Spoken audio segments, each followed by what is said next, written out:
pas si vous m'entendez. Ouais.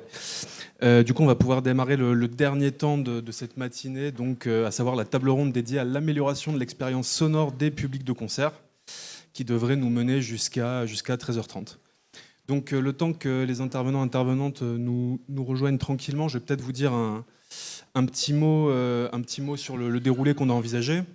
En fait, nous, on avait envie d'essayer de problématiser ces 2 heures autour d'une question, un fil rouge, qui serait comment les questions de volume et de volume ressenti participent à structurer les pratiques musicales actuelles, depuis le travail créatif jusqu'à la diffusion. Donc on va évidemment étudier certaines des problématiques que ça occasionne, mais aussi des pistes de solutions à adopter pour pallier. Oui, merci Angélique de faire circuler, et évidemment les limites aussi de ces solutions.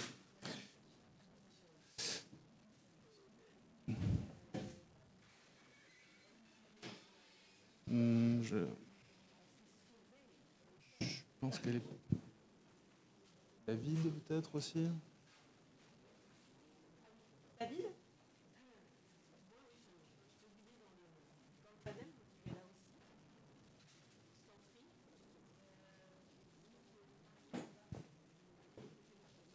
Oui, bien sûr.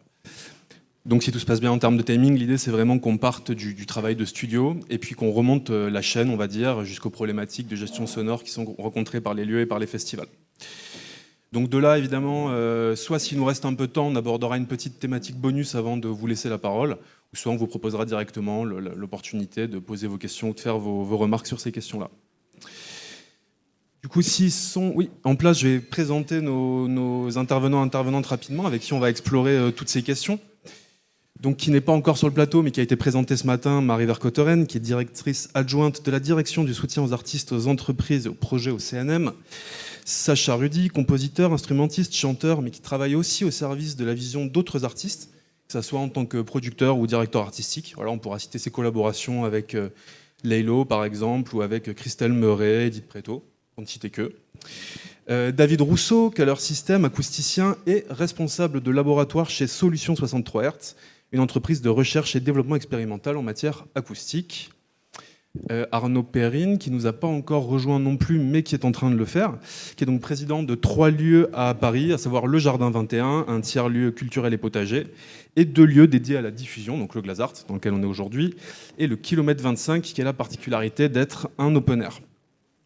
Également avec nous Olympe 4000, musicienne, DJ, compositrice, qui a fréquenté les scènes de nombreux clubs et festivals en France et aussi à l'étranger, mais qui s'est aussi impliquée dans la diffusion, que ce soit via l'organisation d'événements en ligne comme le Sister Rules Festival, ou en physique comme les Macintosh à Kinshasa. Et enfin, pour terminer sur ce beau panel, Cédric Cheminot, qui a été directeur général et artistique de la Cartonnerie à Reims, et qui travaille aujourd'hui pour 2 festivals de musique actuelle que sont le Cabaret Vert, où il est directeur général adjoint, et le Magnifique Society, où il est directeur artistique. Est-ce que j'ai sacrifié quelque chose dans vos présentations par rapport au sujet ? Est-ce que vous voulez amender, corriger ? Non, super. Donc du coup, on va pouvoir directement attaquer dans le vif du sujet, en essayant d'interroger donc la place de ces questions de volume et de volume ressenti dans le travail musical, donc dans le travail de studio. Pour ça, j'aimerais qu'on commence peut-être par parler de dynamique. Donc ce que je vais faire, c'est que je vais demander à David Rousseau peut-être de nous faire une petite définition du concept et de nous dire si c'est une notion qui est nouvelle ou non. Puis après, je me tournerai vers Olympe et Sacha pour savoir si vous, dans vos pratiques et dans vos esthétiques, il y a vraiment l'idée d'utiliser la dynamique au service d'effets à produire chez l'auditeur, chez l'auditrice, et éventuellement, dans quelle mesure c'est une préoccupation dans votre travail de composition. Et bonjour à tous. Fondamentalement, la dynamique, pour moi, c'est l'essence même de la musique. Alors moi, j'aime la musique qui bouge, donc par définition, il m'en faut de la dynamique. Mais par contre, c'est pas forcément lié, on n'a pas forcément un besoin absolu de quantité SPL très importante. Ce qu'on a besoin, c'est de ressenti. Et les basses font partie de ce qu'on a besoin en termes de ressenti. Donc il nous faut un minimum de niveau. Alors bien sûr, 130 ou 140 dB, ça n'a absolument pas de sens, enfin, en termes de nécessité en tout cas. Moi je pense qu'à 118, on a tout à fait du ressenti. La problématique qu'on a d'un point de vue technique, c'est que pour pouvoir faire ce son dynamique à 118, il faut pouvoir passer des crêtes. Et si on ne veut pas surexposer le public qui est juste devant les subs, c'est assez compliqué de le mettre derrière. Donc aujourd'hui, à mon sens, le principal problème quand on veut faire quelque chose de qualité, c'est que reproduire de la dynamique de façon homogène, ça reste quelque chose de compliqué. Et je pense qu'il faut qu'on fasse bien la distinction de ce qu'on veut. Aujourd'hui, un ingénieur du son a tendance à regarder ce qui se passe à la console, et c'est assez compliqué de faire quelque chose d'homogène. Donc, en ça, la problématique du surniveau qu'on a en crash barrière, concrètement, à mon avis, une des principales voies d'amélioration, ça serait d'avoir déjà quelque chose qui soit le plus homogène possible. Après, si jamais on veut rechercher le ressenti pur, aujourd'hui, vous avez des ingénieurs du son, et généralement, c'est les bons. Un bon ingénieur du son, pour vous faire un son de qualité, peut vous faire un son qui n'est pas très fort et qui est ressenti comme dynamique. C'est plutôt les mauvais qui ont tendance à mettre très fort et très compressé pour avoir une sensation de puissance. Mais quelqu'un qui sait travailler n'a pas besoin d'être à des niveaux gigantesques et d'avoir 2 dB de dynamique pour avoir un ressenti de son fort. Qu'est-ce que ça veut dire concrètement ? Le ressenti, là c'est psycho. Techniquement, on peut mesurer la quantité entre la valeur maximum et la valeur moyenne. Mais à mon sens, une mesure physique n'a pas forcément de sens parce que ce qui compte, c'est quel est le ressenti de l'être humain. Et aujourd'hui, ce que veut quelqu'un qui écoute de la musique, comme moi, une fois de plus, moi, j'aime le son qui est vivant. Ce que je recherche, c'est une sensation, c'est un plaisir. Et ce plaisir-là, il est lié à un ensemble de choses qui est une différence de niveau, souvent, avec des micro-silences, évidemment, parce que sinon, tu n'as plus de sensation. Mais d'un point de vue... Je ne pense pas aujourd'hui qu'on ait les outils, d'un point de vue technique, pour décrire réellement le phénomène. J'avais essayé, en discutant, j'avais fait un afficheur qui affichait le niveau crête, donc la dynamique par bande. Alors on s'apercevait bien qu'il y avait du coup, c'est beaucoup plus corrélé quand on le resépare par bande. Mais je suis pas sûr. Aujourd'hui, si vous me demandez un critère technique d'estimation de ce truc-là, j'ai rien. À ma connaissance, j'ai pas quelque chose qui soit corrélé réellement avec mon ressenti. Et par rapport à votre utilisation dans vos travaux, dans votre travail musical ?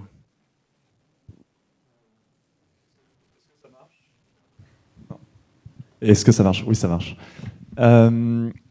Non, alors moi je suis complètement d'accord avec ce qui vient d'être dit dans le sens où j'ai pas fait d'école de son et de choses comme ça.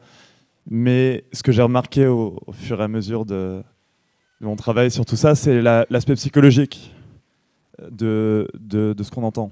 Et donc, en fait, un même son entendu, vous savez, c'est un peu comme ces couleurs qu'on voit. On a tous un peu vu cette expérience dans, je sais pas, du orange au milieu d'une couleur claire et du orange au milieu d'une couleur foncée. Et ça paraît comme être presque 2 couleurs différentes. Et j'ai l'impression que c'est la même chose en son, c'est-à-dire que c'est un même son, selon le contexte dans lequel il est mis, va être perçu de manière extrêmement différente. Donc ça, c'est déjà une première chose, c'est le contexte. Donc le contexte au sein d'un morceau. Je sais que si j'ai 2 minutes de calme et puis énormément de percussions, tout à coup, on va avoir l'impression que c'est énorme. Alors que si on avait mis ces percussions dès le départ, on n'aurait pas forcément du tout cette impression. Ça, c'est une chose. Et l'autre, c'est aussi un peu le contexte de la mode ou le contexte historique. Et par exemple, je sais qu'aujourd'hui, une manière de faire du son extrêmement fort, c'est de mettre très peu d'éléments.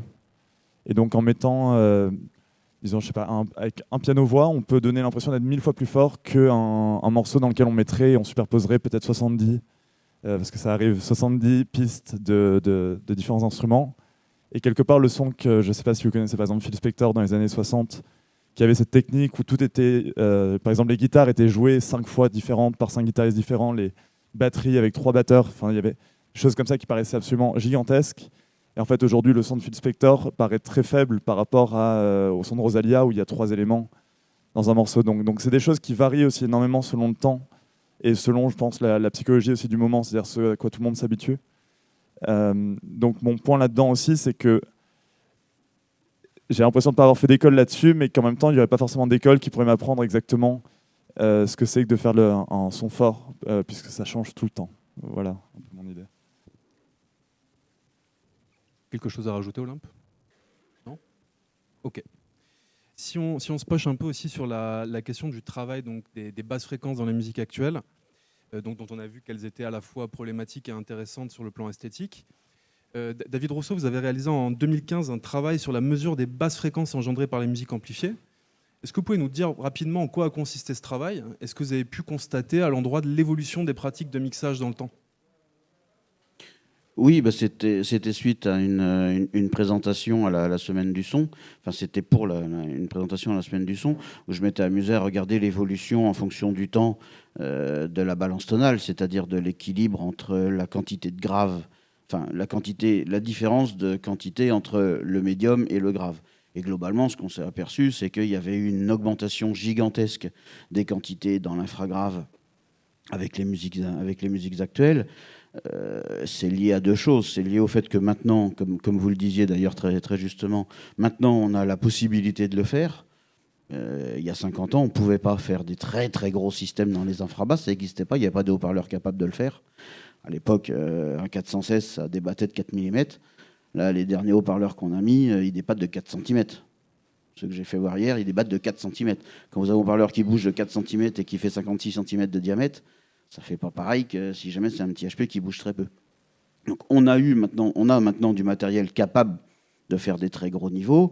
Et comme on est gourmand et que c'est clairement addictif, eh ben on a tendance à faire comme tout le monde, c'est-à-dire on devient à la fin plus très sobre et on en envoie autant qu'on peut. Et on a eu une vraie évolution dans les pratiques. Et aujourd'hui, en festival, c'est typique d'avoir 20 dB de plus dans les très basses fréquences. Ce qui du coup crée un masquage effectivement, je le regrette aussi, mais c'est devenu les pratiques. Et je pense que c'est une dérive comme la consommation de stupéfiants ou de trucs comme ça. Tu t'habitues au grave et du coup après tu as l'impression qu'il t'en faut et qu'il t'en faut et qu'il t'en faut. Ça te donne une sensation de puissance, hein, ça on est tous d'accord sur ce phénomène-là. Un des réflexes typiques du sonorisateur à qui on dit ça va pas, il n'y a pas assez de dynamique, c'est de monter le son, quoi. Et non, on veut de la dynamique, on veut pas plus de quantité, on veut plus de sensations. C'est pas pareil. Là encore, dans votre travail musical, cette question des basses fréquences, donc dans le cas, on va dire, de la techno, de la pop, du rap, qu'est-ce qu'il en est? Est-ce qu'il y a vraiment des liens entre ces esthétiques et les basses fréquences? Est-ce qu'il y a par exemple des techniques compositionnelles ou de mixage qui seraient caractéristiques dans ces esthétiques, qui sont au service de la mise en valeur des basses fréquences? Moi, je suis assez d'accord sur la gourmandise et le plaisir. Et ça vient de là avant tout, c'est-à-dire qu'on essaie de faire quelque chose qui, avant d'être artiste ou technicien du son ou dans l'artisanat du son même, on fait partie du public nous-mêmes. Donc on écoute de la musique, on se dit tiens ça nous plaît, ça nous plaît pas. Et je sais que dans les années, moi j'ai 22 ans, dans toutes les années 2010, toute la musique avec laquelle j'ai grandi, c'était avant tout, et la musique la plus forte, je pense la plus puissante des années 2010, c'était le rap ou le hip-hop selon comment on l'appelle. Et dans ce genre-là, et dans cette esthétique-là, dans cette manière de produire, il y avait l'utilisation tout à coup de ce qu'on appelle les 808, donc c'est des basses assez puissantes qui viennent comme ça d'une machine des années 80. Et donc c'est ce son comme ça très sub, et qui donne tout à coup un impact comme ça dans le grave et qui donne envie de bouger la tête un peu instantanément. Et aussi qui apporte un espèce de sensation qui prend tout le corps comme ça. Et donc je pense que la production, qu'elle soit dans la pop, dans le rock, dans à peu près tout, même dans le jazz dans certains cas, c'est vraiment inspiré de la manière de produire du rap dans les années 2010. Et ça fait qu'aujourd'hui, quand tu veux un son qui paraît complet, il va forcément y avoir, et dans la house et la techno, d'ailleurs, il y a même dans pas mal de son house, il y a des 808 aussi maintenant. Je veux dire la basse 808. Et donc, pour se sentir en son complet, maintenant, c'est quelque chose qu'on va beaucoup utiliser. Et aussi, je pense qu'il y a la question de la manière dont on écoute, en tout cas dans la pop, on écoute beaucoup de la musique sur la AirPod. Et en fait, pour atteindre un peu une sensation, en fait, il y a beaucoup d'espace qu'on va essayer de garder pour la voix. Donc, les voix sont hyper en avant maintenant. Et là où avant, elles pouvaient être baignées dans des reverbs lointaines et tout ça. Et donc, pour atteindre un espèce aussi pour libérer de l'espace, quelque part, la sub fait un travail qui est vraiment bien parce que du coup, on a cette sensation-là, comme ça, d'être à plat et d'être à l'intérieur de de la musique, tout en laissant un espace immense pour la voix dans les médiums. Donc je pense qu'il y a plusieurs raisons à ça, mais à la fin, ça développe surtout une espèce d'esthétique et un espèce d'esprit du temps, quoi. Et sur le concert, évidemment, on a tous envie que le truc tape. Et je pense que c'est vraiment ce rapport entre la voix et la basse qui crée aussi cette espèce d'injonction au fait d'utiliser des très basses fréquences. Très basses fréquences. Est-ce que tu veux rajouter quelque chose? Ou peut-être nous...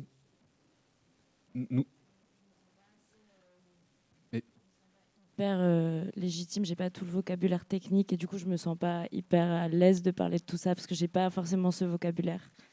Du coup voilà, désolée. Mais alors peut-être pour le dire avec... Ouais, bien sûr. Bien sûr. Par exemple, toi, en tant que DJ, est-ce que cette question du ressenti des basses, c'est important dans tes critères de sélection de morceaux? Et est-ce que tu as l'impression qu'il y a un horizon d'attente des publics par rapport à ça? Oui, c'est clair que dans les DJ sets, forcément, on sent que le public est beaucoup plus réactif et en attente et en demande de basse.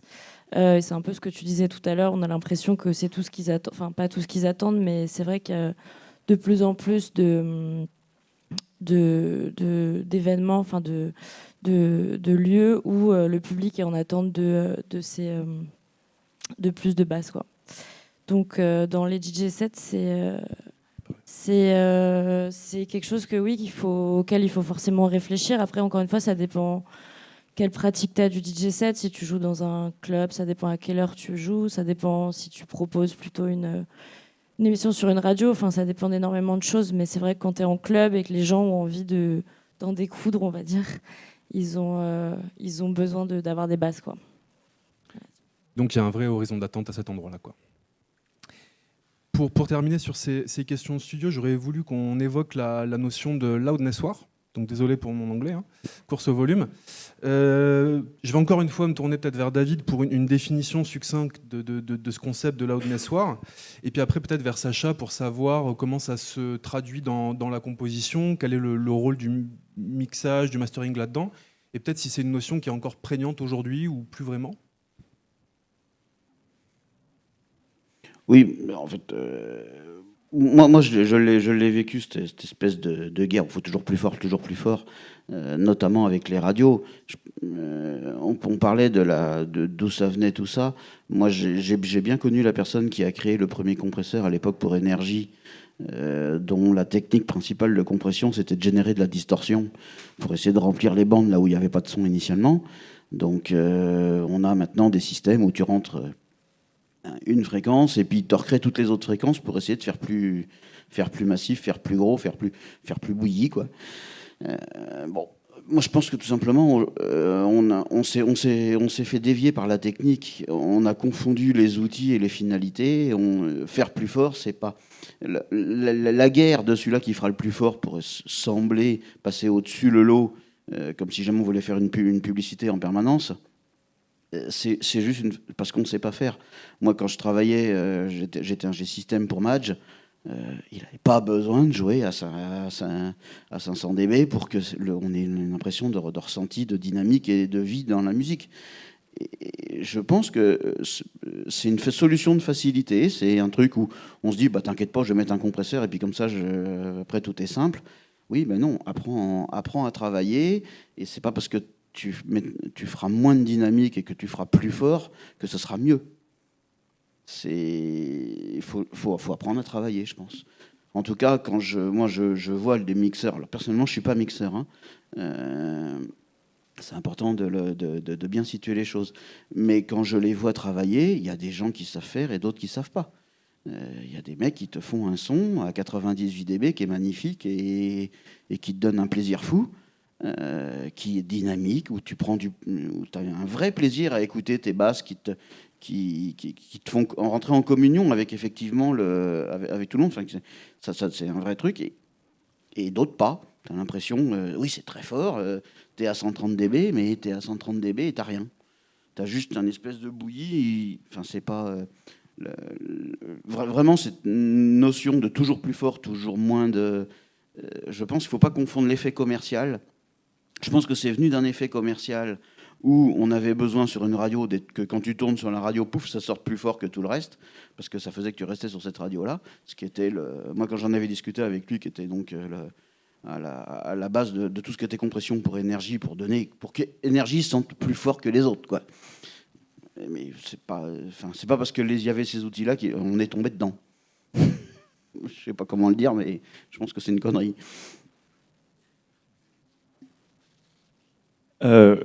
Oui, moi je suis complètement d'accord avec ça. Bah, c'est un peu comme quelqu'un qui crée très fort en permanence. Il y a un moment où juste on n'a plus envie de l'écouter. Alors qu'on sait très bien que quelqu'un qui parle, ou qui peut commencer un discours en quasi-silence et peut-être après hausser la voix comme ça, sera bien plus entendu. Moi, c'est pas une question, en tout cas, même quand j'ai travaillé avec des rappeurs, où à ce moment-là, on essayait de trouver peut-être un son qui percute, mais ça c'est pas forcément un son qui est fort, c'est un peu différent. Et je pense que c'est ça un peu les seules fois où j'ai été confronté à ce type de questions, parce que je pense qu'à part ça, l'idée même de loudness war et tout ça, c'est un terme où l'idée même de faire un son qui est très fort, c'est pas du tout une question qui nous est posée aujourd'hui. Mais je peux imaginer qu'il y a 10 ans, c'était encore une question, et je sais que depuis, il y a eu des gens comme... je sais pas, je me rappelle très bien quand il y avait le morceau, le Get Lucky de Daft Punk, il y a eu un espèce de moment où tout le monde s'est dit, ah ouais, le morceau était... Enfin, en tout cas, c'était quelque chose qui était dit sur la production du morceau, où le morceau a été produit très délicatement. Et donc, on entendait un peu à l'ancienne. Et je sais que c'était un peu en contradiction avec tout ce qui se faisait à ce moment-là. Donc, je crois que c'était 2013. Et le morceau était un tube immense. Donc il y a ce... Et depuis, il y a eu Billie Eilish aussi. On s'est mis à parler. En fait, on a des très bons micros aussi aujourd'hui. Donc on peut parler vraiment, et hyper accessible, c'est-à-dire chacun peut l'avoir chez soi, donc on peut parler vraiment très très doucement dans un micro, un peu comme de l'ASMR, quoi, faire des bruits très proches de la cellule. Et ça crée un effet qui est 1000 fois, voire 1000 fois plus important que parfois en criant et en essayant de montrer quelque chose et de démontrer une espèce de force parfois absurde. Donc on est complètement d'accord sur le fait que il n'y a aucune nécessité à sonner très fort, ou en tout cas à sonner très fort en termes de compression. Par contre, c'est vrai que comme en se répétant un peu sur tout à l'heure, la sensation que le morceau soit fort, ça c'est quelque chose d'important. C'est-à-dire la sensation de se prendre le morceau, le fait qu'il percute, ça c'est quelque chose qui est quand même central déjà dans le plaisir d'écouter de la musique qui bouge, et aussi dans ce qu'on cherche à faire en production. Et sur le côté DJing, Olympe, est-ce que cette question de la production percutante, forte, c'est important dans les critères de sélection? Est-ce que par exemple c'est un réflexe de comparer l'impact entre guillemets de deux morceaux dans un même style? Je pense que oui, forcément, quand on prépare un set, il y a cette réflexion sur l'intensité et l'histoire, le voyage qu'on va construire. Et en construisant ce voyage, on réfléchit à l'intensité progressive que va prendre le set, progressive ou dégressive, ça dépend l'école. Et donc oui, je pense que c'est des variables qui forcément rentrent en compte dans la construction d'un set, parce qu'on a envie que ça aille crescendo, que les gens se sentent de plus en plus embarqués, se sentent de plus en plus pris par le son, par les basses, puisque généralement c'est ce qui les embarque. Et donc oui, c'est des réflexions qu'en tant que DJ on a aussi, quoi. Ouais. Est-ce que quand tu sélectionnes un morceau, le kick, parce que tu joues quoi, la house ou la techno? Bah ouais, en techno il n'y a pas tant d'éléments que ça souvent. Par contre, le kick, d'un morceau à l'autre, si le kick n'est pas bien en place, ça peut changer tout un morceau, non? Je veux dire, ouais. Enfin, c'est ça qui va... Oui. Oui, si le kick n'est pas en place, ça change un morceau. Oui, effectivement. Je ne sais pas quoi te dire à ça. Bah oui, il faut trouver un équilibre dans les différents morceaux que tu vas passer. Et c'est vrai que les basses ont une importance assez importante du coup. Voilà, je sais pas. Notamment, il y a cette espèce de réflexe de couper les basses pendant les breaks et de les remettre quand les kicks reprennent, quoi. pour donner une espèce de sensation de je sais pas, de saut dans le vide, quoi, ou de se prendre un mur, ça dépend. Tiens. Non, bah, en tout cas, non, le seul truc où je voulais en venir par là aussi, c'est que une chanson, peu importe à peu près comment elle est produite, à la fin, s'il y a des bonnes paroles ou que la personne chante bien, le kick ou tous ces trucs-là, finalement, sont quand même un peu secondaires, quoi. Si tu as quelqu'un qui chante avec son âme et qui a produit une belle chanson, ou je sais pas, il y a tellement de belles chansons dans l'histoire, mais enfin, c'est un truc où finalement la production, elle passe quand même un peu au second plan, quoi qu'il se passe. Là où j'ai l'impression que dans tout ce que je connais de la techno ou de la house, c'est vrai que si le tel son percute pas, et en plus ça évolue avec le temps aussi, qu'est-ce qui est l'espèce de standard de ce qui va bien sonner à l'oreille ou aux gens qui vont aller danser, ça peut complètement passer à côté, j'ai l'impression. Mais bonjour, je vais me permettre, j'ai 50 ans, les rêves parties, tout ça, donc j'y ai participé. Et maintenant, j'ai un club avec les problématiques de décret. Et effectivement, les basses sont un outil très important dans les musiques électroniques. Donc on est vraiment très contraint par rapport à ça. Il y a également des modes, effectivement, où ça reste un outil. C'est comme si on met du jaune au milieu du noir, ça se voit beaucoup. Si on met que du jaune, on verra que du jaune. Et qu'il y a peut-être des modes également pour certains artistes qui pourraient mettre que de la basse pour dire ça tourne, ça tourne, ça tourne. Et il y a effectivement plutôt une narration musicale et des kicks, des breaks, des grosses basses, des petites basses, des nappes. Il y a plein de choses qui peuvent se faire. Et dans la techno, peut-être que tu vois pas beaucoup d'éléments, mais pourtant il y a beaucoup de choses. Moi, j'ai vu des compositeurs, je le suis pas, mais j'ai passé des soirées à côté pour voilà, parce que des potes. C'est des grosses prises de tête, ça retourne. Un morceau qui à 23h est comme ça, à 5h du matin, c'est plus du tout le même parce que le mec a tout tourné dans tous les sens, ce qui est d'ailleurs plutôt marrant, je trouve. Mais les basses sont vraiment très importantes, l'enregistrement de départ est très important. Après, comme tout, comme disait David, ou comme un peu tout le monde dit, l'excès n'est pas forcément bon, et que le côté grosse basse qui tabasse, qui tu prends pleine tête, est devenu peut-être la grosse ficelle que tout le monde se fait. Allez, tiens, ça c'est cool. Alors que c'est. Ouais, voilà, je mets tout. D'ailleurs, la plupart du temps, il y avait pas mal de gens qui étaient de bons mixeurs, qui étaient quand même un petit peu technicien son. C'est-à-dire que le dernier technicien son, c'est celui qui est sur la petite table qui est là. S'il fait de la merde, bah derrière, il y a un gros boulot pour le technicien de la salle. Et qu'il y a des gens des mecs comme Jeff Mills qui sont capables de jouer dans de la distorsion. On se dit, oula, le carnage, mais parce qu'il maîtrise ce qu'il fait. Et que les DJ doivent aussi avoir une technique pour être le dernier débouché. Et qu'effectivement, tout le monde n'a pas forcément ça. Tout le monde n'a pas forcément la formation non plus technique sur une table de mixage pour savoir ce qui va sortir ou pas. Et que souvent, on en arrive à dire, allez, je mets du gras, au moins ça va, ça passe, quoi. Alors qu'il y a plein d'autres choses à faire, et c'est une vraie narration. Voilà. Peut-être juste pour terminer sur ces questions de travail de studio, une question à qui voudra bien l'apprendre, peut-être l'avis d'un programmateur et d'un ou d'une artiste. Est-ce que l'industrie pousse à s'inscrire dans cette loudness war, ou pour le dire différemment, est-ce que se mettre là-dedans, c'est vraiment maximiser ses chances de plaire? Et le cas échéant, à qui?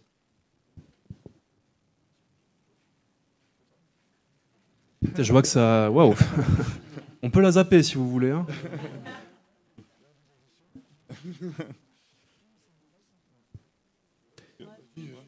Ouais, je peux prendre un peu la parole.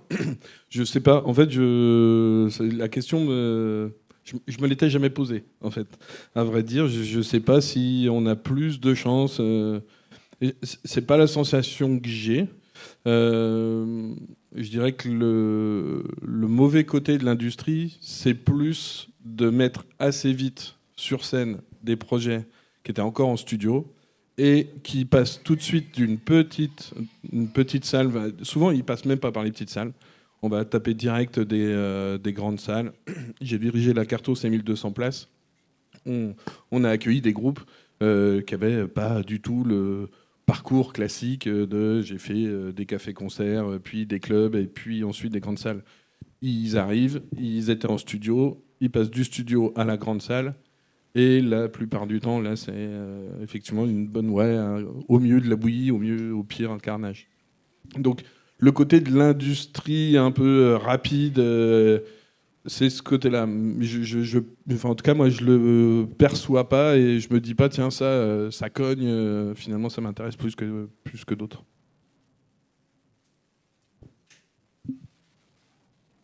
Moi, dans ce qui est DJ set et l'univers plus techno, bon après techno c'est très large, mais ce que les gens perçoivent comme ce qui se passe dans les clubs, j'ai l'impression qu'il y a eu une accélération des BPM depuis la fin du Covid et les gens jouent de plus en plus rapide.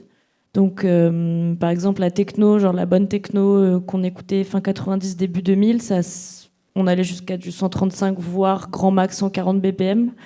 Aujourd'hui, on commence la soirée à 145. Et donc, j'ai l'impression que cette accélération des BPM, elle va aussi avec, du coup, tout ce qui est genre augmentation des infrabasses et tout ça. Et c'est vraiment quelque chose que j'ai remarqué. Il y a une deuxième réflexion qu'on a pu avoir depuis la fin du Covid, c'est que pour pouvoir être programmé, il y a énormément de DJ qui ne vont pas respecter, après apprendre ou ne pas prendre, mais respecter les codes de la programmation. Donc ils sont généralement un warm-up, un headliner et quelqu'un qui close. Donc généralement le warm-up c'est quand même un moment un petit peu plus lent et les sets doivent aller crescendo. Et il y a eu cette espèce de mouvement depuis 1 an où les warm-ups sont généralement donc des artistes émergents. Et ces warm-up sont joués extrêmement rapides et extrêmement forts parce que c'est des artistes qui veulent essayer de se démarquer, comme s'il y avait cette possibilité de se démarquer en jouant plus vite et plus fort dès le début, pour qu'ensuite on nous mette sur des closings. Donc c'est un peu les deux réflexions que j'ai pu avoir. Je ne sais pas si vous êtes d'accord en tant que programmateur, mais c'est un peu les deux trucs que j'ai vus depuis la fin du Covid, quoi. Voilà. Donc il n'y aurait pas qu'une question de jouer plus vite, mais plus fort, mais ça serait aussi plus vite, peut-être de Ouais. manière aussi plus de choses à faire valoir. Exactement. Vous voulez rajouter un mot là-dessus ? Oui, je suis plutôt d'accord avec toi. Et je pense que ça masque peut-être un manque, je vais faire du mal, de qualité artistique. C'est-à-dire que c'est parce que je joue plus fort et plus vite, au moins comme ça, on a l'impression que je suis quelqu'un. Ça revient un peu au sonorisateur qui a 400 kilos sous le pied, etc., etc. C'est un peu cette espèce de course à la con et on a 2-3 ficelles pour se démarquer alors qu'il y a tellement d'autres choses, aussi bien dans la construction du son que dans un artiste. Enfin, il y a plein de choses et je pense que c'est un peu le truc, quoi. Faut que ça passe vite et qu'on me remarque. Et je pense que ça masque pas mal de choses. C'est pas forcément une évolution. Enfin, Ouais, sur le warm-up, je suis pas qualifié et je suis du coup complètement d'accord. Mais sur l'accélération des BPM en général, ça c'est un truc que je vois aussi dans tous les autres genres musicaux depuis la fin du Covid. Et ça, je pense que c'est aussi dû tout bêtement à un espèce d'esprit aussi du temps où on vit dans un monde qui est quand même tellement dur et bizarre, où il y a juste un truc où et aussi où les gens après le Covid ont eu vraiment envie de se relancer en faisant la fête de manière un peu plus dure aussi. Et je pense ou en écoutant de la musique un peu plus dure. Et ça, je pense que c'est un truc qui fait que voilà, là où il y avait des morceaux à, je sais pas, 115 BPM, en tout cas dans des trucs un peu plus pop, avant le Covid ou pendant le Covid, là maintenant les gens ont envie d'écouter des morceaux. Moi je sais que même mes tempos à moi ont accéléré et ça vient pas forcément de l'idée de tout mettre comme ça de remplir 1 seconde de temps par plus de basse et plus de force, mais juste parce que je pense qu'il y a une espèce d'urgence aussi qui vient de notre époque, qui j'espère passera aussi, mais pour l'instant on est un peu dedans et donc voilà, en tout cas il y a clairement, et juste sur la question de se faire programmer, en tout cas dans des morceaux, dans un aspect plus pop ou plus rock de la question, c'est pas vraiment une question, je pense, qui se pose à nous, vu que comme tu le disais, on passe très vite en fait le seul truc qui se passe, c'est qu'on passe très vite du studio, qui est souvent maintenant des home studios, donc où la qualité de ce qu'on va faire est pas du tout en place, dans le sens où moi je vois très bien quand je compare avec les sessions que je fais dans des studios un peu plus pro. Évidemment, tout de suite, il y a des très bonnes enceintes, le son est bien meilleur. Et donc j'imagine que quand on transfère, enfin, ou d'ailleurs même quand on transfère un morceau comme ça à la scène, ça se passe très très bien. Mais dans beaucoup d'autres cas, et même dans des sessions pro, on se retrouve dans des sessions avec une qualité d'enceinte et une qualité de technique qui est pas excellente, quoi, qui est une qualité qui est souvent la même que pour les amateurs. Et ça n'empêche pas que le lendemain, on peut se retrouver dans des très grandes salles à partir de ce genre de session. Donc c'est sûr qu'il y a il y a une sorte de précarité aussi du matériel et de la manière dont on envisage la musique qui fait que une fois qu'on se retrouve sur des grosses enceintes qui, elles, sont tout à coup professionnelles, j'aimerais pas forcément être l'ingé son qui doit, qui doit faire ce passage avec douceur parce que souvent c'est un peu bordélique. Si on quitte maintenant le studio et qu'on avance tranquillement vers la scène et qu'on parle de contractualisation de la gestion sonore, peut-être que je vais d'abord demander à Arnaud Perrine et Cédric Cheminot si, dans le cadre de vos activités de programmation, vous avez déjà rencontré des artistes qui mettaient dans leur contrat des mentions liées à la gestion sonore. Quelles conséquences ça a eu éventuellement sur le déroulement du concert? Et est-ce que ça a été une problématique? Est-ce qu'il y a des freins pour aborder ça avec les productions, les artistes et les managements? Oui. Oui, il y a des problèmes. Oui, quand il y a des gens qui disent moi je n'aurais pas en dessous de 120, c'est compliqué. Quand moi, ici, là, j'ai des métalleux qui me mettent un mur de Marshall et qui me font de toute façon, on va décoller au fond, ça reste super compliqué. Donc il y a deux solutions. Soit vous assumez, vous avez un afficheur qui tilte et si vous avez le moindre contrôle, vous êtes dedans. Soit vous programmez pas. Parce que contractualiser, vous pouvez faire ce que vous voulez. L'artiste, à la fin, je défie quelque ingé son que ce soit de venir sur scène, là, devant tout le monde et de faire « Hey, t'arrêtes, s'il te plaît ». Ça se fait pas, ça. Enfin, je n'ai pas encore vu un truc comme ça. Peut-être que ça arrivera. Est-ce que le non-respect de la législation en termes de limitation sonore te permet d'avoir un remboursement de ta session? Non-respect de la législation. Enfin, c'est une vraie question. J'ignore la réponse. Hein. Alors, on avance un poil sur le truc, mais il y a le cas du Zénith de Paris, peut-être, à cet égard-là. Ça peut être intéressant de dire un mot sur le fonctionnement du Zénith de Paris et du système de pénalité qu'il met en place. Donc, il n'y a pas le remboursement de la session, mais qui s'inscrit un peu dans cette logique-là. Oui, non, effectivement, ils ont un système où si jamais t'es pas sage, tu payes. Et tu payes fort. Donc, du coup, ça permet de... Mais c'est contractualisé avant, c'est déclaré avant, c'est bien prévu. Mais ça, il y a plusieurs salles qui le font. Mais globalement, eux, ils peuvent se permettre. Ce qu'il faut voir, c'est quand tu dis « je suis le Zénith », pas faire un Zénith à Paris, c'est, entre guillemets, une vraie conséquence. Donc, eux, ils ont un pouvoir. Je ne suis pas sûr que dans une petite salle, les gens aient le pouvoir d'imposer aux artistes les choses. Je vais vous donner un cas concret. Prince est passé à La Cigale. On était derrière les manettes. À un moment, le mec, rien qu'avec le système, il avait 35 wedges. Bon, on avait collé l'afficheur comme ni... Et on avait éteint le système. Hein. Le seul truc qui passait dans le système, c'était la voix. Moi, je dis à Match, écoute, c'est du délire. Il me regarde, il me fait un grand sourire, il fait mute sur le système et ça change rien. Bon, tu fais quoi? Là, il n'y a rien à faire. Donc, effectivement, il faut contractualiser à l'avance, mais il faut que le producteur, ou du moins l'organisateur de la salle de spectacle, ait le pouvoir de le faire. Et là, Match, à un moment, pour reprendre ce cas-là, hein, me dit, je vais essayer de baisser. Bien sûr, il s'en a aperçu instantanément. Il a dit, non, mais tu touches pas au niveau. Bon, après, tu peux dire après, ça laisse sur foot, mais ça va être compliqué quand même. Là, je pense qu'on a un vrai souci de pouvoir. C'est que c'est pas nous qui maîtrisons, c'est l'artiste. À un moment, si l'artiste n'a pas pris conscience, déjà quand il te demande une quantité de wedge hallucinante et qu'il te dit, OK, je vais installer un mur de Marshall, bon, tu sais que la nuit va être compliquée. Donc après, comme il disait, soit tu refuses, soit tu... Enfin, je pense qu'on est sur un vrai problème culturel, c'est qu'on est dans une société qui veut toujours plus vite, toujours plus fort, toujours plus, toujours plus. Et à un moment, toujours plus, ça a une limite, parce qu'on a des limites physiques. Aujourd'hui, il n'y a plus de limites physiques dans les enceintes. On est capable de faire n'importe quoi. On est capable de décoller les oreilles de mecs. T'as des subs et ils font 140 dB, t'en mets des lignes. On est totalement délirant.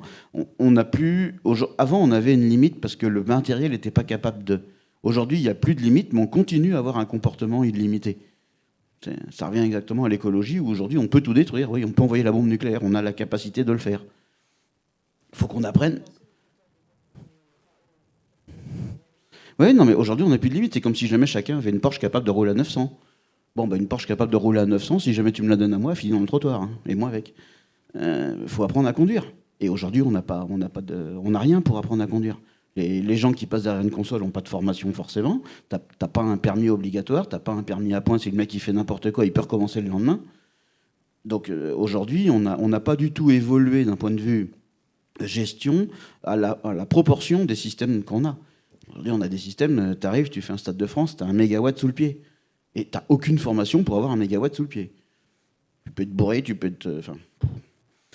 non mais, je veux dire, aujourd'hui, malheureusement, en plus, on est dans une profession où la sérénité, c'est pas forcément en plus le maître mot. Des fois, on a des comportements. Et moi, les pires abus que j'ai vus, c'était des mecs qui étaient plus conscients de ce qu'ils faisaient. Et c'était quand même eux qui étaient derrière la manette.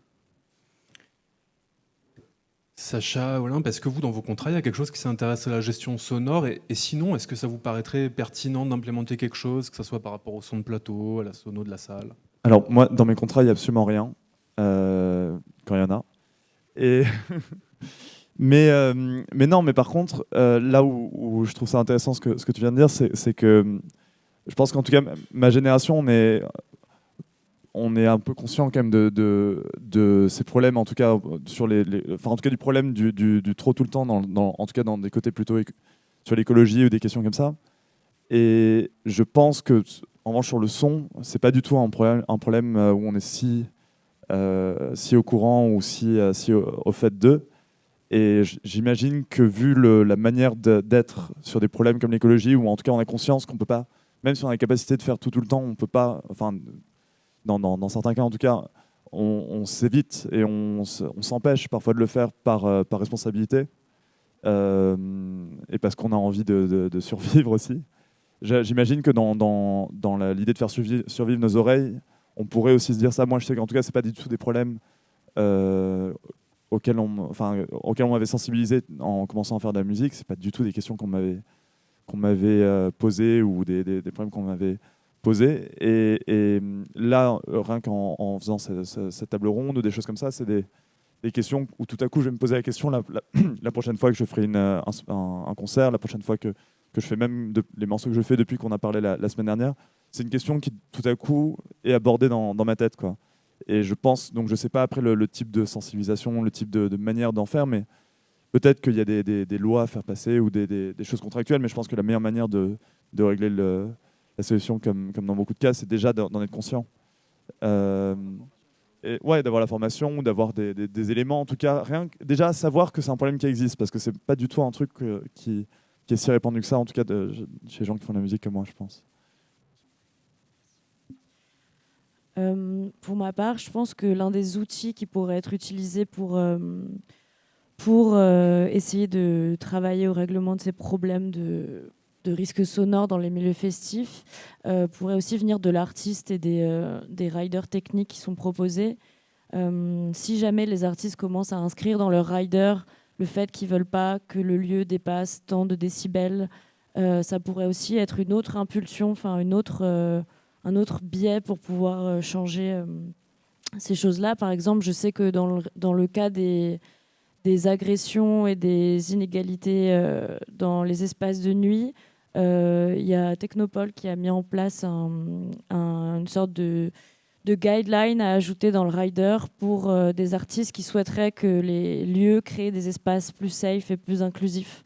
Donc je pense que ça peut venir aussi des artistes de proposer aux organisateurs et aux gérants de clubs, de lieux, de respecter les limitations, de mettre en place de la sensibilisation. Voilà. Non, en fait, je pense que ça... Allô, oui. Je pense que ça revient en fait à la sobriété, à peu près. C'est un mot qu'en ce moment qui fait pas mal de polémiques, mais en fait, le vrai problème, c'est que là, ce qu'on est en train de dire, c'est qu'il faudrait que ça vienne de la source, sauf que la source a un avantage concurrentiel à dire plus. Et on est dans un monde aujourd'hui où plus on te promet de marge bénéficiaire sur ton financement, plus on te dit que tu vas avoir un taux de croissance important, et plus tu vas être élu. Aujourd'hui, c'est la même chose. Il faudrait qu'on arrive effectivement à une forme de sobriété, à se dire que, ok, c'est pas parce que j'en ferai plus que ça sera mieux, mais on est au tout début de ça. Et je pense que nous, on est victime. On est victime de ce monde qui accélère et on n'a pas la conscience de notre puissance, en fait. On n'a pas la conscience qu'aujourd'hui, on est capable de faire n'importe quoi. On manque vraiment de culture et d'information sur les risques auditifs, déjà, ça c'est sûr. Sur après les capacités de notre matériel, parce que on a vraiment ce truc qui est un peu historique de je vais faire fort pour exister. Et pour moi, c'est vraiment là le problème, c'est qu'il faudrait apprendre à être un petit peu plus équilibré peut-être. Et c'est dur, c'est dur. C'est quelque chose qui n'est pas naturel, je pense. Enfin, c'est quelque chose qu'on nous inculque. Aujourd'hui, on nous inculque qu'il faut être le meilleur, être devant, être... Et je pense que c'est un problème culturel aussi. C'est un problème de société. Pour moi, ce qu'on vit là, c'est juste une... je sais pas comment dire ça, mais c'est juste un symptôme de la société dans laquelle on vit, où il faut toujours plus, accélérer plus. Sauf qu'on n'a pas de limite dans les systèmes aujourd'hui. On est capable de faire n'importe quoi. Je me rappelle d'un gros système au Stade de France, on avait 1 mégawatt de puissance. Les premiers rangs, ils étaient à un niveau que je ne sais pas lequel, parce que mon sonomètre est saturé depuis... à la console, le sonomètre saturé. Bon, voilà. Après, tu ne sais pas quoi dire. Tu n'es même pas capable de mesurer. Tu n'as même plus les outils capables de mesurer ce que tu fais. Et ça, on n'en est pas conscient. Aujourd'hui, on en est toujours dans « il en faut plus ». Bah ouais, mais c'est pas toujours bon. Non, je voulais juste ajouter que ce qui est vrai, c'est que quand on joue, par exemple, j'ai joué dans un festival en septembre où il y avait 2 scènes. Donc il y avait la mienne qui était une scène plutôt pop, et il y avait une scène électronique. Mais bon, c'est même pas la question, ça aurait pu être de scène pop ou de scène électronique. Mais ce qui est vrai, c'est que quand tu te retrouves à ce que ton concert est complètement... le son de ton concert est complètement bouffé par l'autre scène, c'est aussi ce genre de problème qui pousse à en tout cas vouloir en mettre plus, et parce que même pour le public qui venait voir du coup mon concert, c'est vrai qu'il y avait un déséquilibre, quoi, et ça interférait ensemble. Donc ça, c'était peut-être un problème d'organisation aussi, mais j'ai l'impression que c'est un problème qui est plus large, ou qui montre aussi que c'est probablement un jeu qui se joue à plusieurs, dans le sens où c'est pour ça que je trouve ton idée vraiment très bonne, l'idée aussi que ce soit un peu comme, vu que c'est pas le premier des sujets qu'on a à aborder un peu comme ça, où c'est à chaque fois des jeux ou des sujets qui doivent s'aborder à plusieurs, parce qu'il faut que tout le monde se mette un peu dans... c'est en tout cas sur les problèmes de harcèlement, etc. en club, il faut que ce soit à la fois le club, les artistes, le public, que tout le monde accepte de faire que ce problème soit une question qui les préoccupe. Et sur le son et les risques auditifs, c'est vrai que déjà il faut qu'on en soit conscient un peu. C'est-à-dire, je pense déjà pour le public et pour les artistes, il faut qu'on en soit un peu plus conscient qu'aujourd'hui, parce que c'est pas du tout un problème sur lequel on est suffisamment sensibilisé. Et aussi dans l'autre sens, une fois que ça serait le cas, peut-être faire en sorte que les gros artistes acceptent de jouer le jeu, que enfin voilà, il y a une espèce mais aussi que les plus petits aussi acceptent ensemble déjà de jouer le jeu entre eux, pour un peu montrer l'exemple aussi. Je pense que c'est ce genre de sujet. Et moi, ça me dérangerait pas du tout, à titre personnel, de mettre ça dans un rider, de dire que voilà, moi je veux que mon set soit à tel niveau, et idéalement que le set à peu près tout le long soit et je veux dire que le set d'autres personnes en même temps, ou d'autres personnes après, avant, soit aussi à ce niveau-là. Et voilà, dans la mesure du possible, sachant qu'évidemment quand on commence dans le truc, on a évidemment beaucoup moins de rapport de force pour provoquer ce genre de décision. C'est une dernière remarque, Cédric, sur ces questions-là, avant qu'on attaque la diffusion à proprement parler. Ouais, c'est pour rejoindre un peu tout ce qui a été dit, c'est effectivement la sensibilisation et la formation. On a quand même un beau réseau en France de salles qui permettent de travailler et de sensibiliser, justement, et à 2 endroits, en tout cas sur la Carto, on l'a longtemps fait, de travailler et avec ceux qui produisent le son.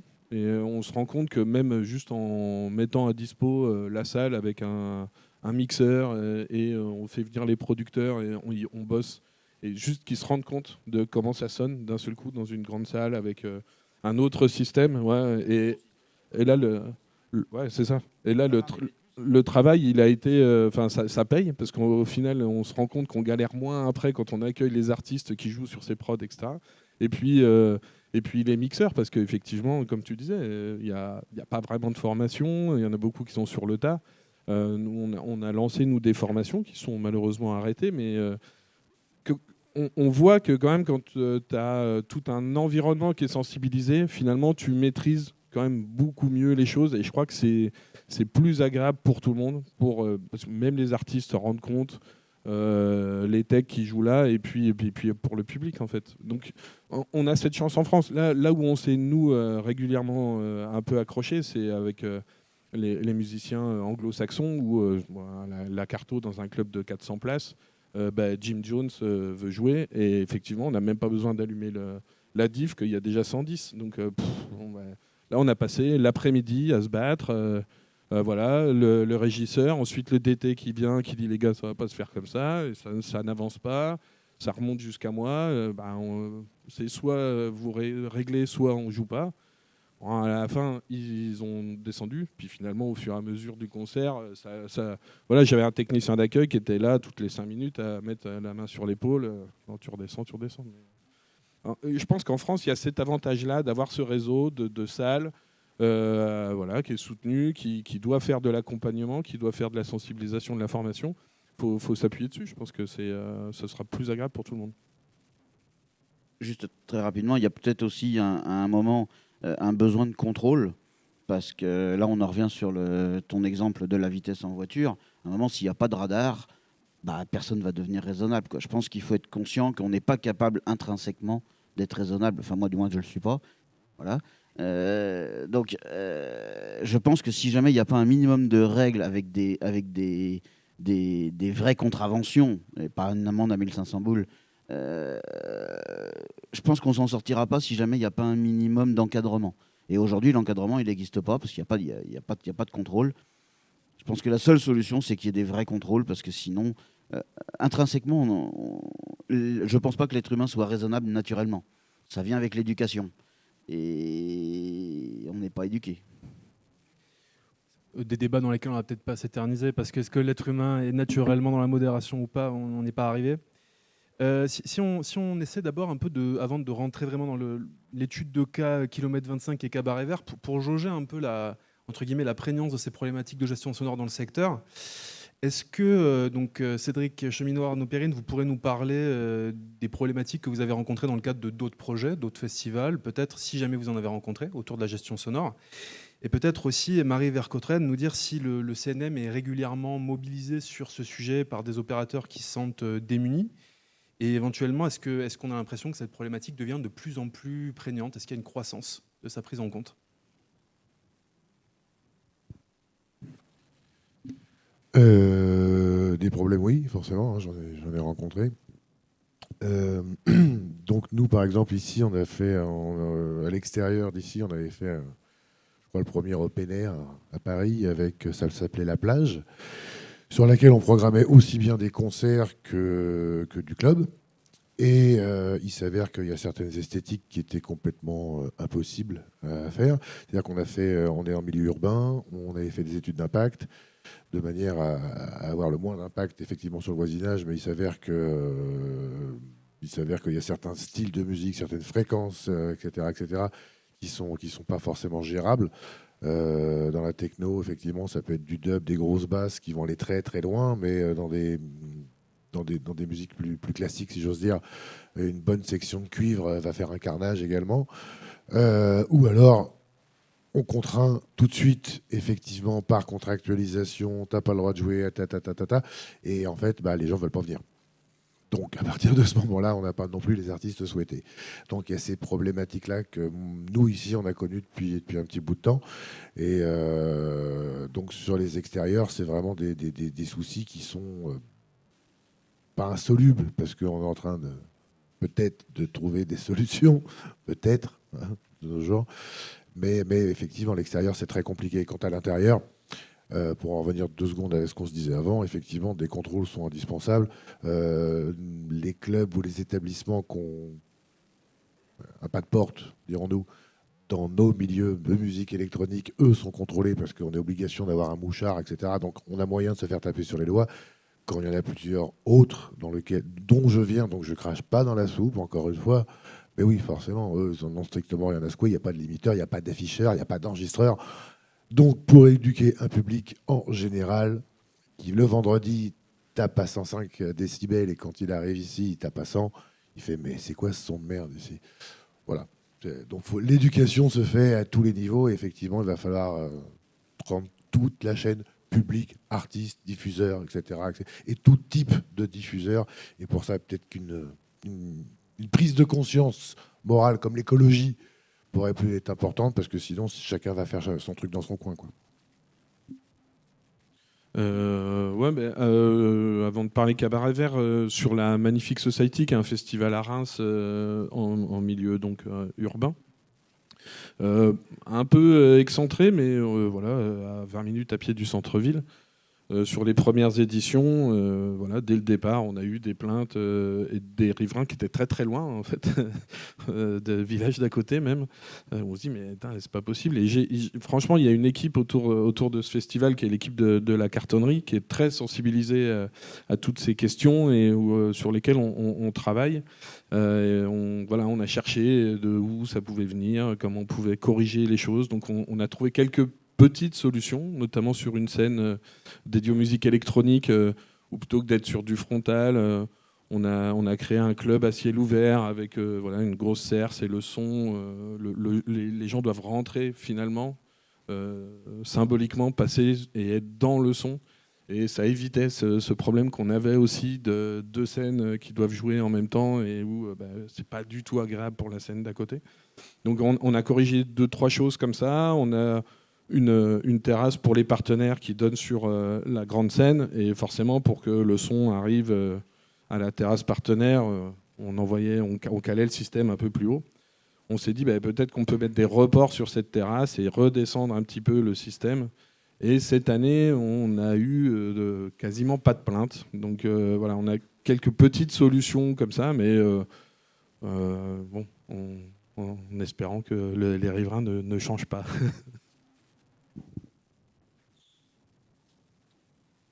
Oui, à la réponse, est-ce que vous êtes régulièrement interpellé? La réponse est non. Je me rappelle de sujets avec le Zénith de Paris il y a quelques années. Là, il y a eu des échanges parce qu'on est assez proche des festivals, de tous les acteurs. Mais là, sur les festivals, on a entendu parler du sujet Cabaret Vert, on a entendu parler du sujet Mars Attack. Mais ça reste, ça n'est pas régulier et ça reste 2 à 3 acteurs chaque année. Après, la question de comment on peut prendre en charge les dépenses inhérentes à ces sujets et aux dépenses supplémentaires, on va dire, liées à le lien avec les riverains. Je pense à Mars Attack, mais je pense que vous en parlerez cet après-midi. Sur le sujet du coût de l'étude, la contre-étude par rapport à l'étude riverain, etc. Donc ça, on peut le prendre en compte dans les dépenses et les recettes du festival, enfin les dépenses et les non-recettes en face. Mais la chose, c'est que finalement, le millefeuille des obligations législatives des organisateurs et des diffuseurs est tel que ça va plutôt être sur d'autres choses avant qu'on va venir nous chercher. On va venir nous chercher sur les questions de sécurité, parce que les préfets, aujourd'hui, ont plus tendance à vouloir bloquer un événement pour des raisons de sécurité que pour des raisons de non-respect de législation sonore.